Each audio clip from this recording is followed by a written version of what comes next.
శ్రీ మహాగణాధిపతయ నమ. ఐం మహాసరస్వత్యే నమ. శ్రీ లలితాంబికాదేవియే నమ. ద్వాదశ రాసుల వాళ్లకు ఎలా ఉండబోతుంది జూలై మాసమంతా కూడా ఏ విధముగా ఉంటుంది అంటే ఒక విశేషము ఉన్నది ఈ జూలై మాసంలో. ఏమిటి విశేషము అంటే శుక్రుడు స్వక్షేత్రములో ఉండటం అనేటువంటిది చాలా యోగదాయకం. అలాగే మామూలుగా ఈ కేతువు కుజుడు కలిసి ఉండటం అనేటువంటిది కూడా సింహరాశిలో ఒక రకమైనటువంటిది యోగం. ఎందుకు ఆ యోగము అంటే సింహరాశ్యాధిపతి అయినటువంటి రవి ఒక యోగాన్ని ఇవ్వాలి అనేటువంటిది ఉంటుంది, గ్రహాలకు రాజు కాబట్టి.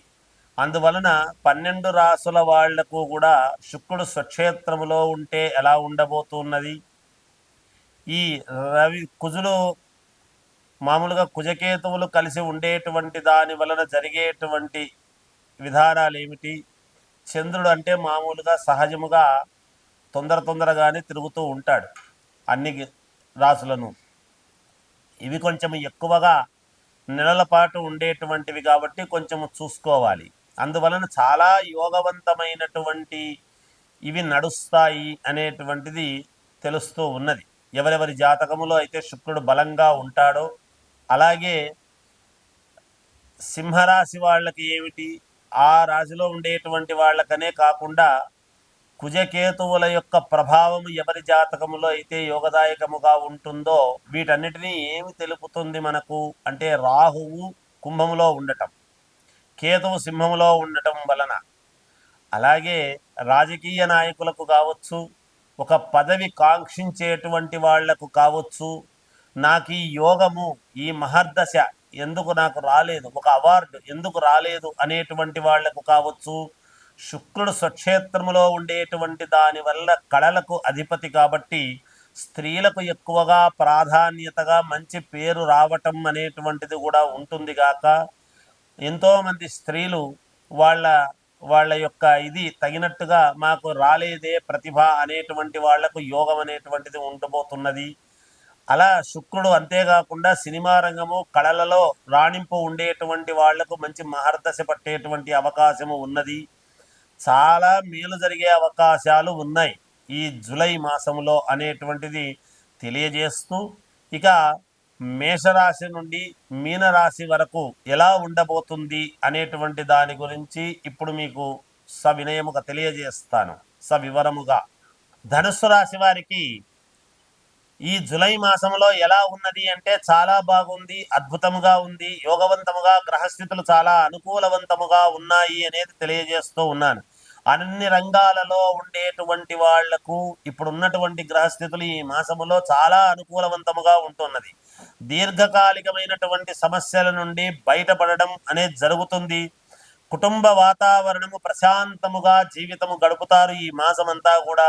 వృత్తి వ్యాపారాలలో అనుకూలవంతమైనటువంటి లాభాలు, మంచి నిర్ణయాలు తీసుకుంటారు, లాభాలు పొందుతారు, సంతోషముగా అందరికీ లాభాలు పంచుతారు కూడా. అంతేకాకుండా సమాజంలో గౌరవ మర్యాదలు అనేటువంటివి పెంచుకునేటువంటి విధముగా ఒక పదవి రావటము కానీ ఒక గుర్తింపు రావటము కానీ మీకు జరుగుతుంది. ఆదాయం సంతృప్తికరముగా ఉంటుంది. ఆరోగ్య విషయంలో కొంత జాగ్రత్త అనేటువంటిది తీసుకుంటే చాలు. చాలా కాలంగా రావాల్సినటువంటి బకాయిలు కానీ ఏమైనా ఈ భూముల వలన కానీ లేదా కోర్టు పరమైనటువంటి తీర్పుల వల్ల కానీ మీకు మంచి జరిగేటువంటి పరిస్థితులు గోచరిస్తున్నాయి. అధికారుల సహాయ సహకారాలు పనులు పూర్తి చేసి తీరుతారుగాక.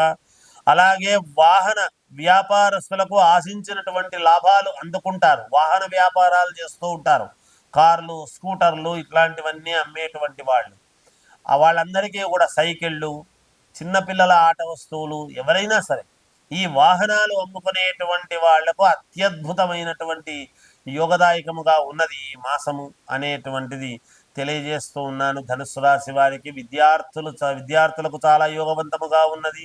రాజకీయ నాయకులలో కూడా చాలా మంచి పదవి యోగం అనేటువంటిది ఉన్నది గాక.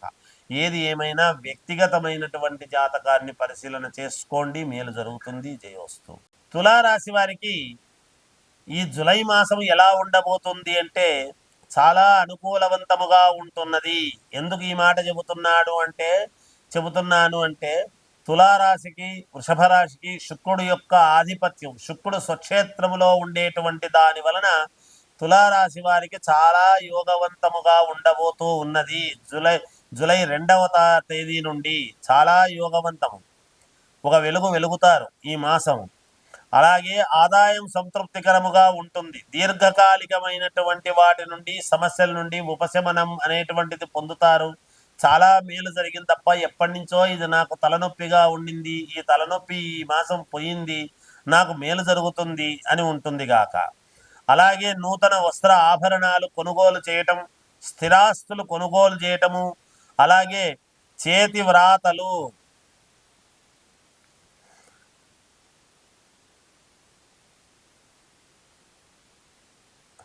అలాగే మీరు చేతి వ్రాత అనేటువంటిది ఒక దానికి సంబంధించి, అంటే ఒక లెటర్ రాసిన లేదా ఒక చోట సంతకము పెట్టినా అది మీకు యోగదాయకముగా ఉండబోతూ ఉన్నది. స్థిరాస్తి వ్యవహారాలలో శత్రువులు కూడా మిత్రులుగా మారి మీకు సహాయ సహకారాలు అందించేటువంటి పరిస్థితులు ఏర్పడుతూ ఉన్నాయి. ఇంట బయట మీ మాటకు విలువ అనేటువంటిది పెరుగుతుంది గాక. చేపట్టినటువంటి పనులు సకాలములో పూర్తి చేసుకోవటము, కుటుంబ సభ్యులతో సఖ్యత పెరుగుతుంది. బంధుమిత్రులతో మీకు గౌరవము, విలువ అనేటువంటివి పెరగబోతూ ఉన్నాయి. అలాగే దైవ సేవా కార్యక్రమాలలో అనూహ్యముగా పాల్గొనడం జరుగుతుంది. వ్యాపారస్తులు స్వల్పమైనటువంటి దీంతో బయటపడి తప్పకుండా విజయం వైపు యొక్క నడవడిక అనేటువంటిది ఉంటుంది గాక. కొంతమంది వ్యాపారస్తులలో మీరు చెప్పినటువంటి మాటలు విని, అబ్బా మీరు చెప్పింది చాలా బాగుంది, మీ వైపు మీ వెనకాల మేము ఉంటాము అని మీతో నడిచేటువంటి దానికి సిద్ధమవుతారు. ఆ డబ్బు లేకపోయినా అనూహ్యముగా వ్యక్తులు అనేటువంటి వాళ్ళు మీకు దరిదాపుల్లోకి వచ్చేస్తారు. వాళ్ళు డబ్బు మేము పెడతాము, మీ తెలివితేటలు మాకు పెట్టండి అని అడిగి, తద్వారా సుఖవంతముగా మీరు కొన్ని ప్రయత్నాలు చేయడానికి అనుకూలవంతముగా ఏర్పడుతూ ఉన్నాయి. సినిమా రంగములో ఉండేటువంటి వాళ్లకు అవార్డులు కానీ, మంచి సినిమా మంచి పేరు ప్రఖ్యాతులు గాంచడం కానీ జరుగుతుంది. అలాగే కళలు, ఎవరైనా కళలలో ఉత్తీర్ణత సాధించినటువంటి వాళ్లకు ఎక్కడో లోపల ఉండేటువంటి వాళ్ళను కూడా ఒక వెలుగు గుర్తింపు వచ్చి మీకు ఒక అవార్డు ఇవ్వటం లాంటివి జరిగేటువంటి పరిస్థితులు ఉన్నాయి. మంచి గుర్తింపు పొందుతారు గాక మీరు. ఇక విద్యార్థులకు చాలా బాగుంది. రాజకీయాలలో ఉండేటువంటి వాళ్ళకు కూడా ఇంట్లో కూర్చున్నటువంటి వాళ్లకు పిలిచి పదవి ఇచ్చేటువంటి పరిస్థితులు గోచరిస్తూ ఉన్నాయి. తులారాశి వాళ్లకు గ్రహస్థితులు చాలా అనుకూలవంతముగా ఉన్నాయి. మీ వ్యక్తిగతమైనటువంటి జాతకాలను చూసుకొని పరిశీలన చేసుకోండి. తదనుగుణంగా వ్యవహరించండి. మేలు జరుగుతుంది. జయోస్తు.